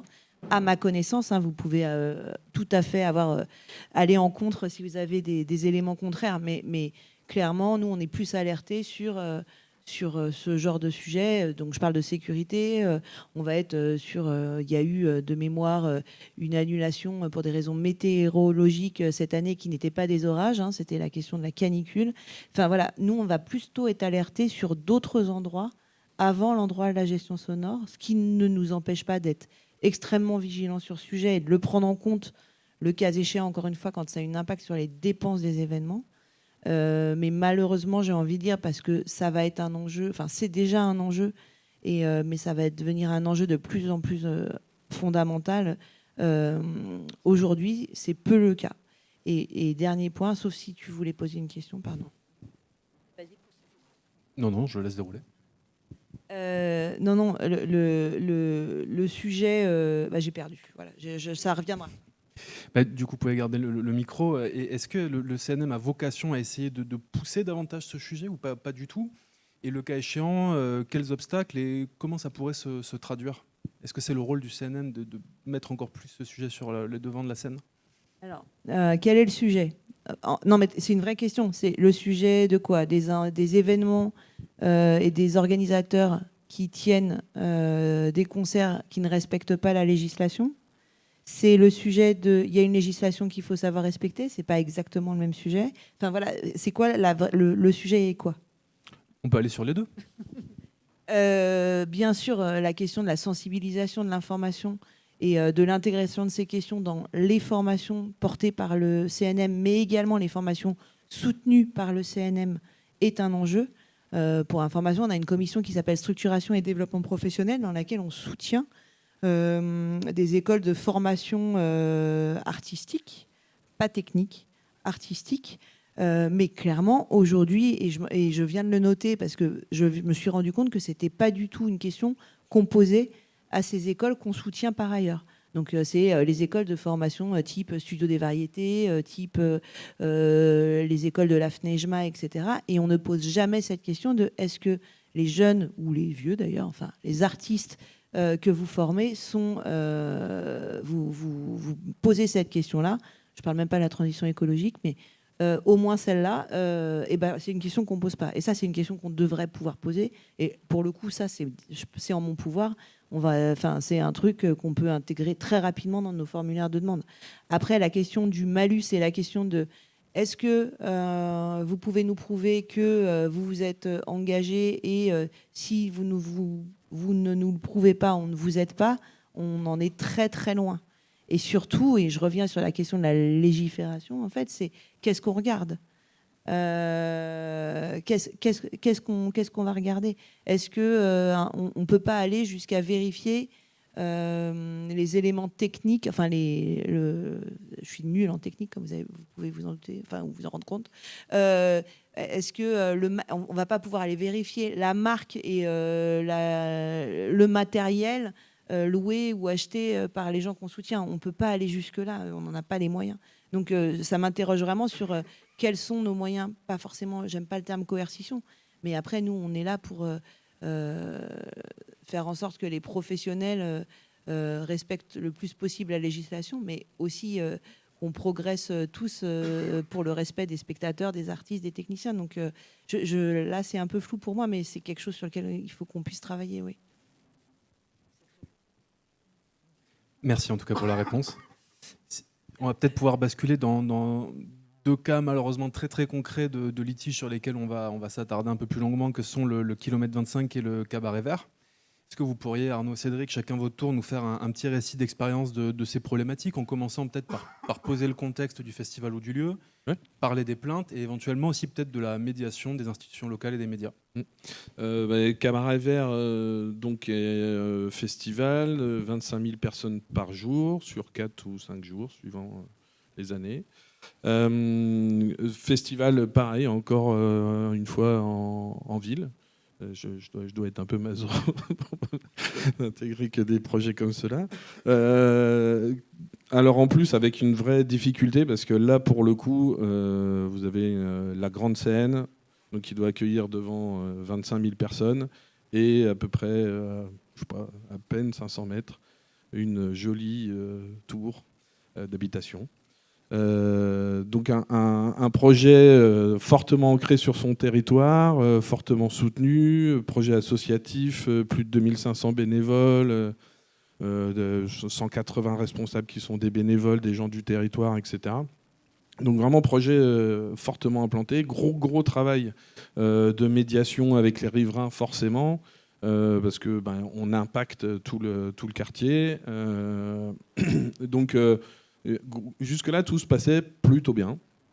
Et puis, cette année, on a eu la malchance d'avoir des riverains qui ont tapé sûrement dans Google loi, festival, son, et qui, hop, en première réponse, ont vu le décret son et se sont dit, je pense qu'ils ne l'ont pas vraiment lu parce que, vu les échanges qu'on a eus, ils ne savaient pas trop de quoi ils parlaient, mais en tout cas, ils ont tout de suite sorti sur les réseaux sociaux, voilà, le festival Cabaret Vert. Donc, ils ont monté un collectif qui s'appelle les Dérangés du Cabaret Vert. Tout de suite, ils ont utilisé les réseaux sociaux, parlé de ce décret son. On a commencé à creuser un petit peu et puis en fait on se rend compte que ce collectif ils étaient 3, que mercredi prochain on les rencontre avec monsieur le maire qui sera tout seul et que petit à petit finalement dans les discussions on se rend compte que on travaille par cercle concentrique sur les riverains. Ceux qui sont vraiment fortement impactés ont pas mal d'avantages. En tout cas, on essaye de vraiment les associer au maximum et puis bénéficient de plein de passes, etc. Et puis, au fur et à mesure que ça se recule, il y a un peu moins de choses. Et il se trouve que ce riverain qui a monté ce collectif de 3, finalement, est dans les plus éloignés. Mais ce qu'il aimerait bien, c'est avoir un peu plus de passes, voire même si on pouvait dédommager ses vacances quand il est obligé de partir pendant le festival. Donc aujourd'hui, on en est là, mais ça pose réellement question parce que, et c'est un peu ce que tu disais, Marie, même au sein de l'équipe, on se pose, on n'est pas vraiment d'accord entre ceux qui pensent qu'il faut qu'on travaille vraiment à montrer notre bonne foi, notre bonne volonté, et puis d'autres qui disent mais de toute façon on est battu. Si un gars de la tour qui est face à la grande scène a envie de à un moment déclencher le décret, bon ben c'est fini, on n'a rien à y faire, on pourra rien y faire. Donc le fait d'être un peu battu d'avance. Donc c'est toutes ces questions-là, effectivement, quand on fait la liste des priorités sur les sujets à aborder à chaque fois qu'on met en place une édition, généralement la question du son, c'est pas la première.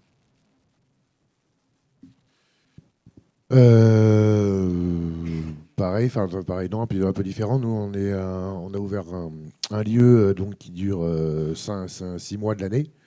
Donc c'est un lieu en plein air, pareil, en ville. Donc le Kilomètre 25, qui est un club qui ouvre le vendredi soir, samedi soir, voire d'autres soirs, mais pour cette année, par exemple, on a fait ça que ces jours-là. On s'est retrouvé en 2021, donc on est sous un périph'.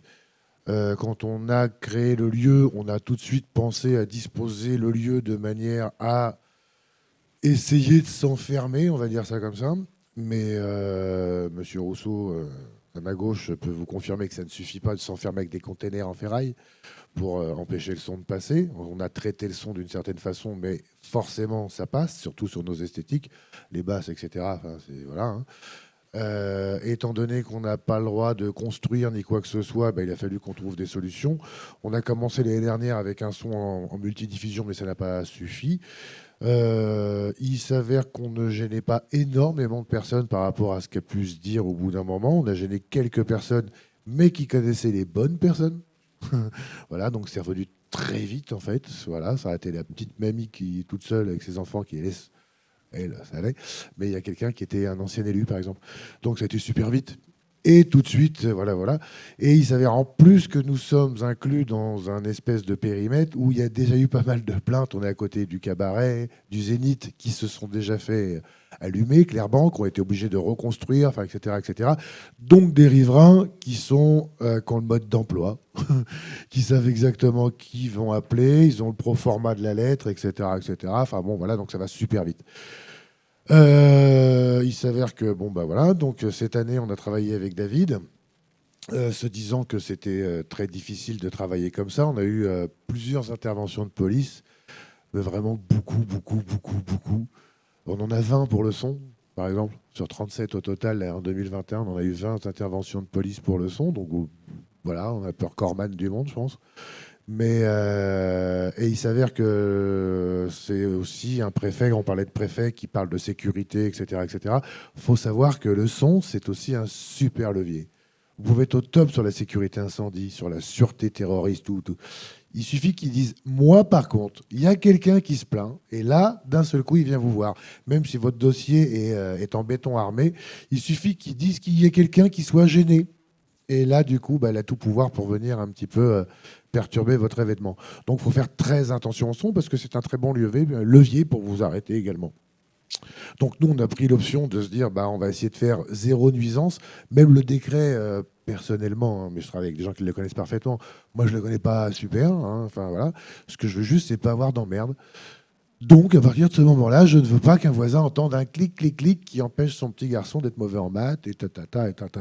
Donc, on a travaillé avec David sur un système de son qui vous décrira bien mieux que moi, parce que j'ai suivi au début, puis là, je suis largué, en fait, un peu. Mais, et donc, on est a priori en deçà même du décret. Enfin voilà. Mais par contre, ça a un impact assez lourd financièrement. Ça fait 2 jours que je le dis, c'est pour ça, il va être saoulé un peu. Mais ouais, ça fait 2 jours qu'il est à côté de moi. Oui, ça coûte cher, ça prend du temps, ça prend de la place. Ce qu'on n'a toujours pas fini d'ailleurs, l'air de rien. Mais et c'était quoi le truc? Et oui, et non, et ça coûte cher. Et forcément, l'expérience client, si on ose dire ça comme ça, c'est pas beau de dire ça, mais oui, l'expérience client n'est pas optimum. Donc forcément, on se fait défoncer sur les réseaux sociaux parce que dans le champ de patates d'à côté la veille, ils ont eu un son de ouf parce que eux sont là pour une journée ou personne autour. Et que dans un milieu urbain où on doit durer pendant 6 mois, on ne peut pas se permettre de se dire « Allez, c'est bon, on va négocier avec les flics ». Non. Moi, le week-end d'après, ils sont là, et le week-end d'après, je ferme. Donc, j'ai une perte d'exploitation de 4 mois et quelques jours. Enfin bon, voilà les problématiques. Donc, on est obligé de vraiment mettre les bouchées doubles. Avant qu'on rentre peut-être dans le détail des mesures, de la directivité, etc., quel positionnement des institutions locales, la mairie, mairie d'arrondissement, aucune médiation, rien n'a été... Alors, pour ma part... Oui, dans le cadre du kilomètre Pour ma 25. part, si. Alors, par contre, honnêtement, en même temps, on était post-Covid, c'était un peu sinistré. Hein, voilà. Donc, le fait que nous, déjà, on ouvre en 2021 tout ce qui était mairie de Paris, ils ont fait « Waouh, vous êtes des dingues, vous êtes sûrs ?» Ouais, on va faire un truc, nous. Donc déjà, on a eu une bienveillance, vraiment, au niveau des autorités de mairie, d'arrondissement, général, etc., en se disant « C'est bien, parce qu'il faut que ça vive, la culture, etc. » Enfin, même le CNM, il y a plein d'institutions qui... On en a une institution un peu moins bienveillante, enfin voilà, la police, la préfecture de police, même si elle fait son job et tout, super, hein, mais elle a été un petit peu surprise qu'on ouvre sous un périph', dans un endroit qui ne soit pas cadastré, donc voilà, c'était un souci avec de la techno, 2500 places, enfin d'un seul coup, un fantasme peut-être, une mauvaise information, voilà, a occasionné des réticences. Voilà. Si on se penche plus concrètement, à moins que peut-être une intervention avant de...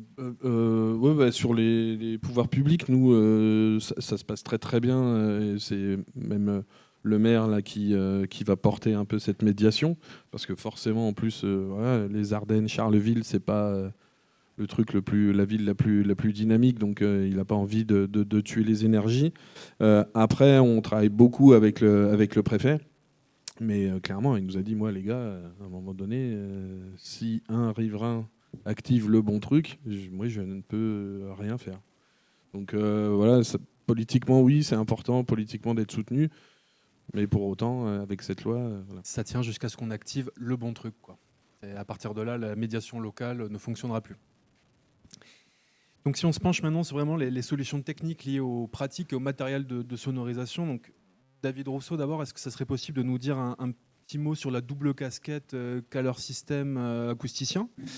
Et puis après aussi nous parler donc de ce concept de directivité, ce que ça permet, si ça nécessite du matériel très spécifique, si c'est complexe à mettre en place techniquement? Alors, oui. Alors, l'essentiel, le tout début du commencement, c'est déjà de bien comprendre dans quel lieu on est. Donc de bien voir où sont les populations, où sont les barres d'immeubles, et donc quel endroit est le plus sensible, parce que la solution la plus simple, c'est déjà d'orienter la scène dans le bon sens quand c'est possible. C'est le tout début. Donc ça veut dire qu'il faut que l'acousticien qui estime justement les bruits de fond et donc la sensibilité de chacune des zones, et le sonorisateur qui lui est capable d'orienter le son, travaillent ensemble, pour que à la fois le sonorisateur puisse concentrer le son sur son public et qu'il l'oriente vers là où l'acousticien lui a dit que c'était le mieux. Donc l'essentiel, c'est que les deux se causent.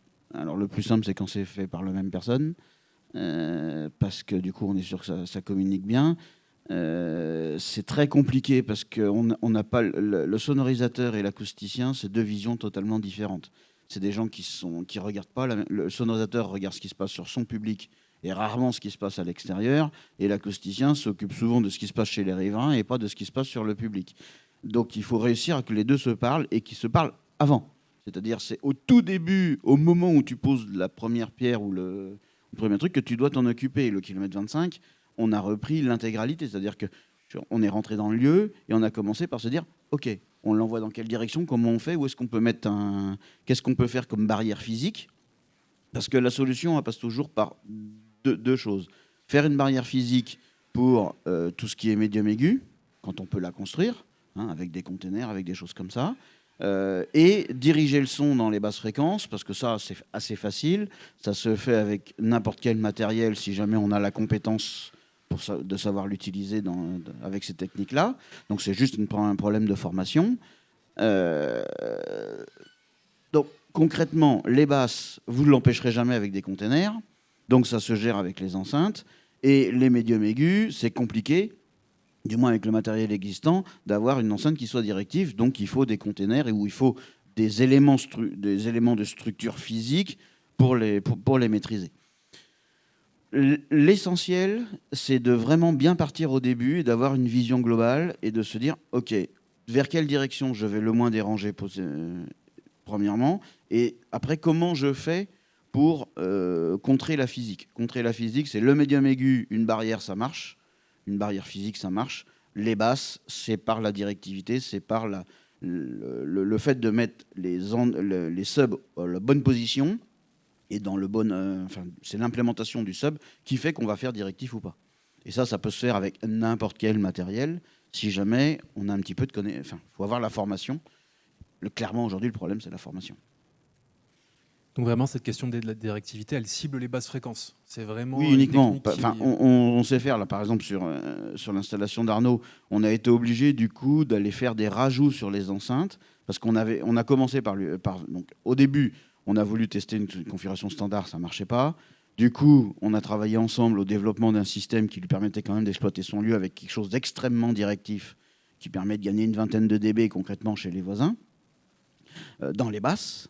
Mais on s'est aperçu après que pour pouvoir exploiter correctement, on avait également besoin d'avoir l'attaque dans le bas médium, donc dans le grave qui est généré par l'enceinte. Et comme l'enceinte qu'on avait était Omni, parce qu'on avait une enceinte de chez Denby qui était, on va dire, standard, et donc naturellement Omni, on a été obligé d'aller lui rajouter des enceintes qui sont prévues pour modifier la façon dont fonctionne naturellement l'enceinte et rendre l'enceinte directive. Donc on a fait un ajout qui permet de transformer l'enceinte naturelle qui renvoie dans toutes les directions pour quelque chose qui devienne directif. Donc ça demande aujourd'hui, déjà c'est des choses qui n'existent pas, hein, c'est un truc qu'on a fait sur mesure, donc c'est tout de suite nettement plus long, coûteux, enfin tout ce qu'on veut, parce qu'on y passe un temps fou pour essayer de s'adapter au matériel qu'on ne maîtrise pas. C'est beaucoup plus facile quand tu maîtrises de A à Z ton matos. C'est pour ça que maintenant je fais les miens sur les subs, par exemple on a fait les miens parce qu'on n'avait pas de solution avec ce qui... en faisant de l'utilisation de ce qu'il y avait en standard, on n'arrivait pas à la performance suffisante.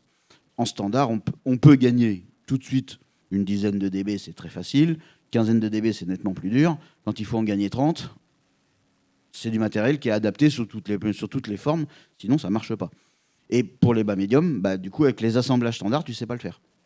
D'où le fait qu'on est obligé de partir sur de sur-mesure. Et c'est là où on a un vrai besoin aujourd'hui que les fabricants prennent conscience de ces besoins-là, c'est qu'on n'a pas de matériel. On n'a pas de matériel, et quand on veut faire avec le matériel existant, on sait le faire que dans les basses.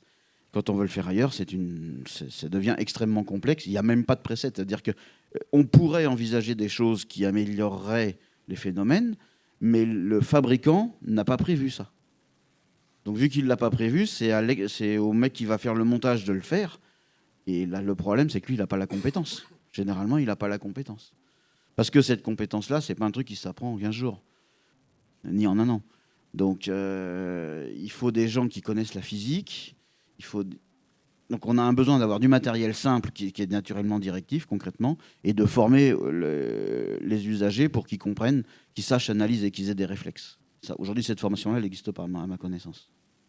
Et du point de vue du tenancier du lieu, déjà, est-ce qu'on peut savoir combien de temps ça a duré, peut-être aussi combien ça a coûté, comment ça a été pris en charge, et puis revenir un peu plus...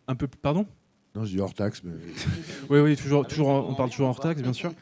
Et peut-être après aussi revenir sur le résultat de ce travail, à la fois par rapport aux plaintes plus longuement, mais aussi par rapport au public, aux artistes et finalement à une partie de la scène. Le temps que ça a pris, le temps, c'est que c'est pas fini. On a mis un an là ensemble, mais on peut encore optimiser. En même temps, il trouve un truc toutes les semaines, donc il me dit ça, tu vas voir, c'est bien. Enfin donc voilà. J'attends la prochaine édition avec grand plaisir. Donc non, on n'a pas terminé. On a été obligé d'acheter le matériel parce que oui, il n'existe pas ailleurs et que si j'achète pas le matériel et que j'ai pas un géotrouve-tout qui me dit t'inquiète, je vais construire un truc, si on ne met pas les sous là, bah, on n'aura pas la solution technique, quoi. Donc on est obligé d'investir. Actuellement, je ne peux pas me permettre de louer du matériel. Enfin, si je veux quelque chose, évidemment, si je veux obtenir un résultat. En plus, par rapport à ce qui nous arrive dans nos métiers, et enfin moi je suis là-bas pour 15 ans, hein, j'ai une concession de 15 ans, donc du coup j'ai tout intérêt à m'installer correctement et m'installer dans le paysage et de connaître mes voisins, de les saluer et de leur dire ça va, ça va, ça va. Donc j'ai intérêt à investir, donc j'ai tout intérêt à travailler avec David qui est dans cette dynamique. Le coût, au bout du bout, je vais avoir du mal, mais on avait estimé un truc qui devait... entre le matériel, le temps, etc., on devait friser les 250 000 euros, quoi. Enfin, c'est un truc où on peut pas se permettre de... Enfin, n'importe qui peut pas dire, OK, moi je le fais.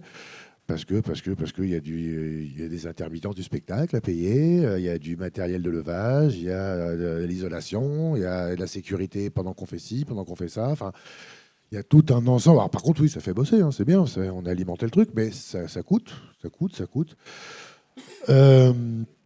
Je pense que de toute façon, c'est essentiel parce que moi, dans mon métier, si la sécurité incendie ne marche pas ou si le son, les nuisances sonores ne fonctionnent pas, bah, je ne pourrais pas fonctionner. Tout le reste, je vais pouvoir m'adapter, je pense, avec l'expérience assez facilement. Que ça demande vraiment des investissements, des technologies et des savoir-faire qui ne sont pas à la portée de tout le monde. Et d'ailleurs, même au niveau du son, la gestion du système son que M. Rousseau nous fait, n'importe quel sondier n'est pas forcément... Enfin, il y a une formation à tenir son truc, quoi, j'imagine. Enfin, ça paraît pas comme tout le reste, quoi. Ça a l'air différent. La prise en charge de ces coûts, si on peut les évoquer. Ah oui, alors par contre, on a eu pas mal de soutien, clairement. Donc, c'est aussi peut-être pour ça qu'on est là, c'est que avec cette histoire, le kilomètre 25, enfin, il y a une notoriété, on va dire, qui a été posée. On a été un sujet préfecture, un sujet mairie, un sujet pour plein de choses. Et du coup, je pense qu'on est on est en avant là aujourd'hui parce qu'on est expérimental avec David. Et que oui, il y a pas mal de gens qui nous ont suivis, dont le CNM d'ailleurs. Et ça c'est vrai que c'est bien. C'est bien. Maintenant, est-ce que le CNM va pouvoir suivre si tout le monde se met à construire son son, etc., et de dire, bah, écoute, moi, pour la saison, je vais mettre 300 000 sur la table. OK, ça risque d'être chaud. Donc, à un moment donné, il va falloir trouver des solutions. Et comme dit David, que les fabricants, peut-être aussi, réfléchissent à avoir des produits en location. Tout le monde ne peut pas acheter son truc. Moi, j'ouvre 6 mois de l'année et pour 15 ans. OK, j'ai un investissement.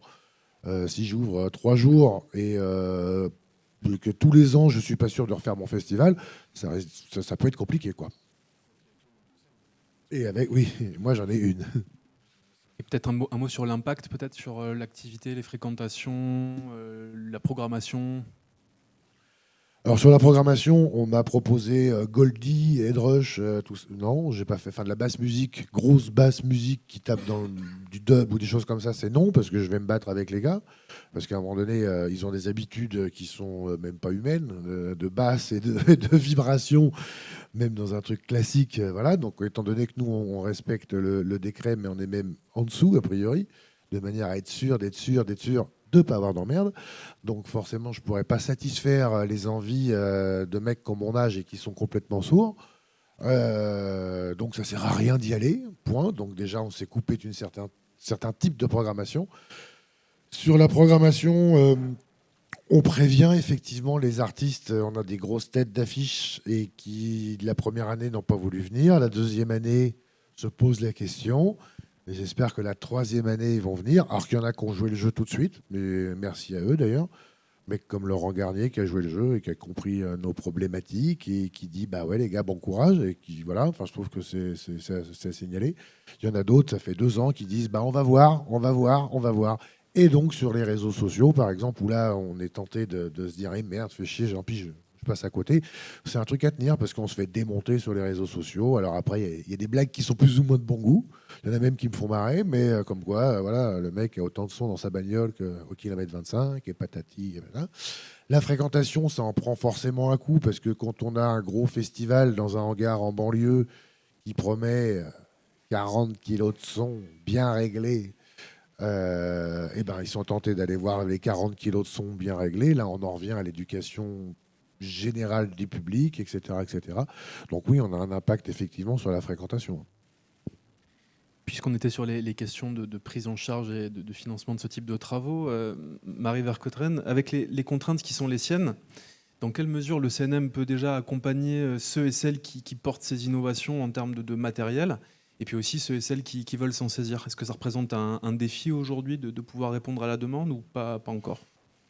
Je vais avoir une réponse un peu similaire à celle de tout à l'heure, c'est qu'aujourd'hui, il y a assez peu de demandes sur ces sujets. On va avoir, alors je vais essayer d'être assez rapide, mais de balayer tout ce qu'on peut faire en termes de soutien sur les sujets de gestion sonore. Aujourd'hui, on a une commission qui s'appelle Commission de soutien à l'équipement des salles de spectacle, où on peut accompagner les salles dans le renouvellement de leur parc, notamment lumière et technique, mais aussi sur les questions de mise aux normes, donc sonore, accessibilité, etc., etc.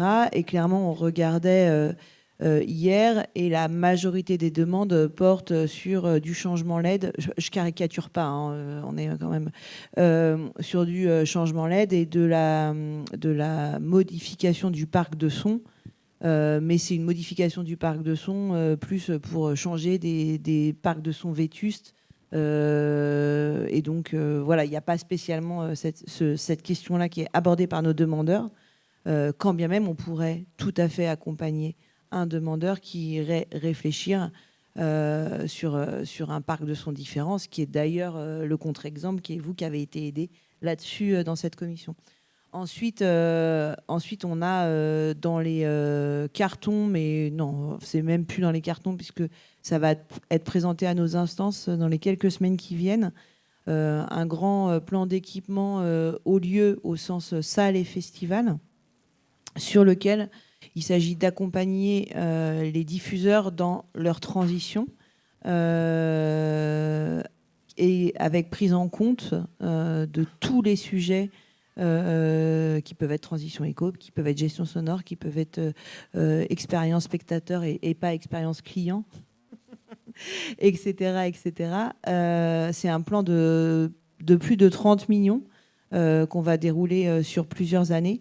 Et évidemment, cette question va être prise en compte. Enfin, et c'est peut-être là où c'est intéressant et c'est pas forcément identifié par les acteurs parce que ça ne concerne pas directement les acteurs.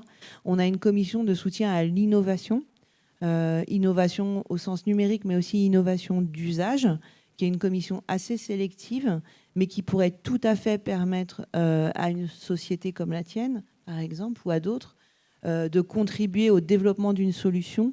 Donc encore une fois, quel que soit le type de solution, mais solution qui contribue à améliorer les actions de la filière. Donc j'étais en train d'échanger justement avec la personne qui s'occupe de ce programme pour bien vérifier que c'était éligible, et donc c'est le cas. Donc il ne faut vraiment pas hésiter à en parler et à venir nous voir sur ces sujets-là, sachant qu'on est en gros sur de l'accompagnement, enfin c'est des aides qui peuvent aller jusqu'à 100 000 euros sur la partie R&D d'une solution, donc ça peut être vraiment intéressant pour les acteurs. Donc voilà, après ça reste à cet endroit-là. J'ai peu d'exemples à vous donner encore, mais on peut aider, oui. Cédric, sur ce qui est mis en place autour du cabaret vert, peut-être aussi notamment en termes de bonnes pratiques d'implantation pour diminuer les nuisances, comment on fait évoluer l'implantation d'un festival par rapport à des nuisances sonores ? C'est très compliqué, surtout un gros festival comme celui-là. Pour comparer les deux sur lesquels je travaille, il y en a un qui est beaucoup plus facile, où on n'a que 3 scènes, sur un espace réduit. Là, Cabaret Vert, il y a 5 scènes, il y a de l'eau qui passe au milieu, il y a des habitations, il y a une maison de retraite en plein milieu du festival, d'ailleurs, qui nous a défendus face aux riverains. C'était rigolo. Sans doute parce que les gens sont sourds déjà. Non, on essaye. Là, on est en train de travailler pour 2024 sur justement un redéploiement du festival. Donc, au départ, l'idée était plus d'améliorer effectivement et fluidifier les circulations, d'améliorer l'expérience spectateur, etc. Mais de fait, maintenant, on intègre aussi tous ces problèmes de nuisance sonore et de comment on va pouvoir réduire cet impact-là. Mais à un moment, c'est à multiples facteurs et l'équation, elle commence à devenir complexe. Et est-ce que c'est possible d'avoir quelques exemples peut-être de modifications d'implantation qui ont donné des résultats efficaces et nous parler de ce qu'elles ont concrètement impliqué en termes de coûts, peut-être d'humains aussi, de contraintes par rapport à cette expérience festivalière ? Ça, j'ai pas saisi la question. Est-ce que c'est possible d'avoir quelques exemples concrets de modifications d'implantation qui ont plutôt bien fonctionné Alors sur Cabaret Vert, on les a pas encore faites. L'idée, c'est justement de profiter de 2024 et de ce redéploiement du festival pour retravailler les choses et de les prendre en compte. Après, sur la Magnifique, c'est ce que je disais, Magnifique Society. Voilà, on a modifié 2-3 choses. On a utilisé d'autres espaces, une autre façon aussi de diffuser le son. Et finalement, ça apporte des petits résultats qui, pour l'instant, nous ont satisfaits.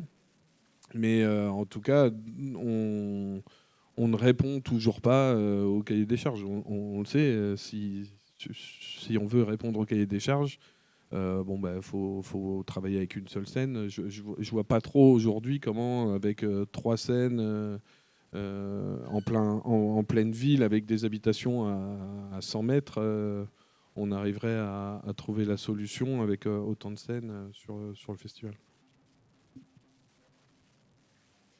J'ai oublié de dire quelque chose. Ça me fait penser. Je dis pas que c'est la solution pour la Magnifique.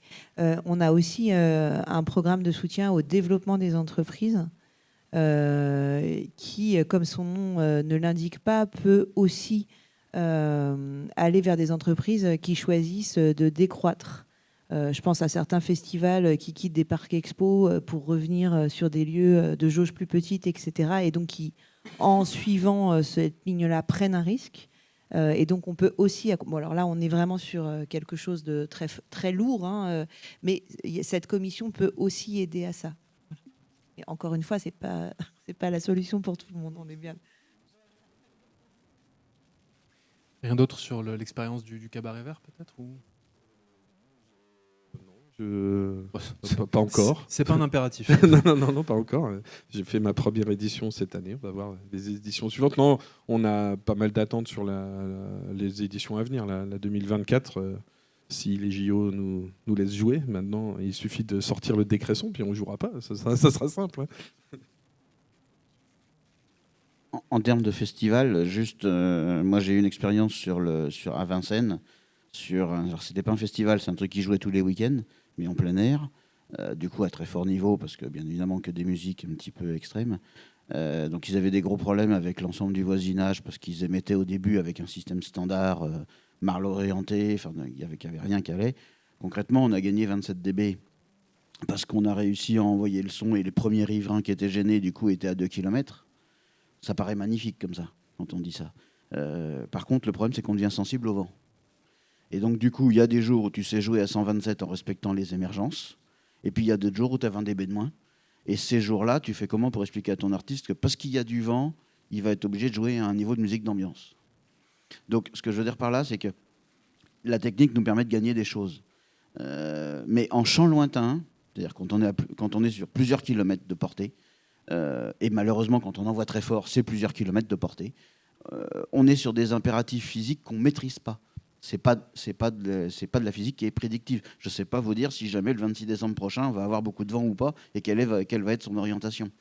Donc on nous demande aujourd'hui de faire des grandes prédictions, de faire des études d'impact au pouillème de rien du tout. L'erreur de mesure, c'est 20 dB dans les basses. Il faut être conscient qu'aujourd'hui, c'est 20 dB dans les basses d'erreur de mesure. et que le son, à partir du moment où il est entendu, il gêne. Par exemple, sur son exemple, ce que j'ai réglé en termes d'émergence, c'est quelque chose qui n'est pas audible, donc qui est largement plus contraignant que le décret. Si jamais je m'étais contenté du décret, ils joueraient à 118 sans aucun souci. Mais ils joueraient à 118 sans aucun souci en étant réglementaires et en étant fermés dans un an par une procédure au civil. Donc du coup, on a fait le choix, parce qu'on y a réfléchi, de choisir le truc pérenne et d'évoluer progressivement. Et il a gagné 20 dB. Il aurait pu en gagner 30. Mais il en a gagné que 20 pour gagner les 10 qu'on avait besoin chez les riverains pour plus avoir grand merde. Cette année, il y a eu 0 plainte. On est passé de, je ne sais pas combien on a eu l'année dernière. Enfin bon, on est passé d'un truc qui était l'année dernière, l'année dernière compliqué, à cette année un truc où il n'y a pas eu de plainte, parce qu'on a géré le tout globalement. Mais attention, quand on dit ça, le truc est compliqué parce qu'on est lié à la météo. Là, on est à 300 mètres, donc on n'a pas d'énormes variations avec la météo. On en a, mais elles ne sont pas gigantesques. Quand on est sur une portée dans l'axe de système et que tu es à 2 km, un petit brin de vent, ça change tout. Donc, c'est quelque chose, ça, qu'il faut bien prendre conscience, parce que tu peux investir dans un truc en te disant « Oh, ben, je vais tout bien faire, j'ai tout bien investi, j'ai mon étude d'impact qui dit 124, donc je peux faire 118 sans problème en moyen sur 10 minutes. » Puis finalement, tu as des plaintes parce que ce jour-là, il a vanté et que voilà. Donc, on n'a pas la maîtrise de tout. C'est ça, il faut vraiment bien garder à la tête qu'on n'a pas la maîtrise de tout et que même les choses qui sont maîtrisables, on les connaît pas parce qu'on les a pas synthétisées. Notre problème, c'est qu'on n'a pas une vision globale. Il faut avoir une vision globale, il faut que tout le monde travaille ensemble. C'est l'hypothèse de base. Je crois que c'était un peu le thème justement de cette journée, mais avant de proposer peut-être de passer la parole à la salle, est-ce que vous, il y a quelque chose sur lequel vous voulez revenir ou qu'on n'aurait pas dit, qui vous semblerait particulièrement intéressant par rapport au sujet ? Voilà, sur les questions de technique de production, on n'a pas beaucoup parlé d'accueil technique aussi, mais est-ce qu'il y a quelque chose qui vous donne envie de réagir ? Je crois comprendre que non. Voilà. Et bien du coup, c'est à vous. Si jamais vous avez des questions, des réactions, des témoignages. Ah, super. Je ne sais pas si je vais loin avec le fil ou pas. Ouais, si. Ah, je vais super loin, ouais. Génial. Donc, Peyo, moi, je suis directeur technique dans une salle de 600. C'est une question pour Arnaud et David. Par rapport à la config faite sur le KM25, ta régie est posée où ? Et tu parlais justement de formation pour pouvoir utiliser ce système-là. C'est comment, en fait, c'est géré, en fait ? Alors, moi, en ce qui concerne le technicien, c'est celui qui a galéré avec David pendant quelques mois, donc forcément qui connaît David, sa famille et tout, et qui a été formé, aux différents outils qu'il a mis en place. Après, je serais bien incapable d'aller plus loin, perso. Alors, en termes de régie, donc du coup, la régie est derrière le système. C'est pour ça que ça demande justement à savoir un petit peu, parce que du coup, ce que tu entends, c'est pas du tout ce qu'entendent les clients. Hein, à l'arrière, tu as 20 dB ou 30 dB de moins. Donc, du coup, tu sais pas ce que tu fais. Donc, on est obligé de leur remettre des retours qui eux-mêmes sont directifs, parce que sinon, les retours perturbaient. Donc, du coup, on était obligé de créer des retours directifs également pour que le DJ s'entende. Alors là, les retours, on a fallu travailler parce que le DJ, pour qu'il travaille bien, enfin, pour qu'il nous emmène, pour qu'il soit content, on est obligé de lui en donner beaucoup. Donc, du coup, on a fait des retours très spécifiques. Il a des retours avec des 56 cm. Pour que justement il se sente à l'aise et qu'il ait un ressenti malgré le fait qu'il est derrière le système. Donc ça c'est pour l'aspect DJ. Et pour l'aspect ingénieur du son, la problématique c'est que si jamais tu es désaxé du système, tu n'as aucune idée de ce que tu fais, hein, parce que quand on sort du champ, bah, on perd, là on est en milieu réverbérant, donc on perd moins qu'en champ libre. Mais enfin même chez là-bas on doit avoir une vingtaine de dB de moins. Quand on est sur le côté, puis dès qu'on sort de l'axe, on est à 30 dB de moins. Donc du coup, tu n'as aucune idée de ce que tu fais si jamais tu n'es pas dans l'axe. Donc ça, c'est vraiment quelque chose, il faut que la personne prenne l'habitude d'aller écouter en salle pour avoir le vrai son de salle et non pas derrière sa petite cabine toute gaufrée. Et il est obligé de connaître son système, de savoir où est-ce qu'il doit aller pour l'écouter, tout simplement parce que dès qu'il est plus dans le champ, ce qu'il entend, c'est n'importe quoi. Donc ça demande une rigueur. Et après, il y a un autre truc assez facile, du moins pour des systèmes en fixe, c'est qu'il ne peut plus toucher aux EQ. C'est-à-dire qu'une fois qu'on a calé le système, il a le droit de toucher autant, tout ce qu'il veut sur les queues du master, c'est-à-dire sur l'ensemble du système. Par contre, l'équilibre entre les enceintes, l'équilibre entre les subs, le déphasage et tout, il ne peut plus rien toucher. Parce que j'ai absolument tout optimisé. C'est-à-dire que l'enceinte est positionnée à un endroit qui fait que quand elle s'additionne bien avec le sub pour les gens qui sont devant, mais que derrière l'enceinte et le sub se détruisent. Enfin, il y a tout un tas de petites subtilités qui font qu'il ne peut plus rien toucher. Et ça, c'est un problème majeur parce que les gens, les techniciens, ont l'habitude d'aller régler le son dans les amplis. Prends par exemple du L acoustique. Ils veulent utiliser les fils des amplis, donc ils vont toucher dans les amplis. Sauf que quand tu vas toucher dans les amplis, tu changes la directivité, tu changes absolument tout. Donc, un des trucs qu'il faut faire attention, c'est que l'ingé son ne peut plus toucher que l'égalisation générale, et non pas élément par élément. Une autre question? Ouais. Bonjour. Alors moi, c'est pas une question, c'est plutôt une interpellation. C'est pour Marie. Je suis Nicolas Legendre, directeur technique de Mars Attack. J'ai bien entendu l'aide mise en place de 30 millions, enfin, qui va être mise en place, qui pourrait potentiellement prendre en charge une partie de ces aménagements et de ces études. Alors déjà, je pense que c'est pour les salles et les festivals. Donc, quelles seront les enveloppes? Ça, vous le savez peut-être pas. Nous, juste sur Mars Attack, on a fait cette année un travail dans ce sens avec une INS, un design acoustique, la mise en place de matériel et de personnel. Ça nous a coûté 50 000 € à peu près, 50 à 60 000 € avec une grosse aide de nos partenaires. Voilà. C'est juste pour... Donc si on fait 30 millions divisé par ça, ça fait 600. Je me dis... Enfin voilà, c'est juste pour avertir du coût que ça représente. Et puis c'est vrai que tout à l'heure... Kilomètre 25 a donné ses coûts également. Si ça se développe de façon conséquente, il va falloir pouvoir bien le prendre en compte. Alors, plein de réponses, plein de choses. Donc, on essaye au CNM de ne pas réfléchir par silo, quand bien même parfois on est obligé, de par l'historique de la constitution de l'établissement. Mais j'avais déjà entendu cette inquiétude. On n'a pas fléché l'enveloppe entre festival et salle, en fait. C'est-à-dire que, de toute façon, l'enveloppe, elle sera de 30 millions pour les salles et les festivals. Et les projets qui arriveront le mieux à argumenter le besoin seront soutenus indifféremment de leur typologie.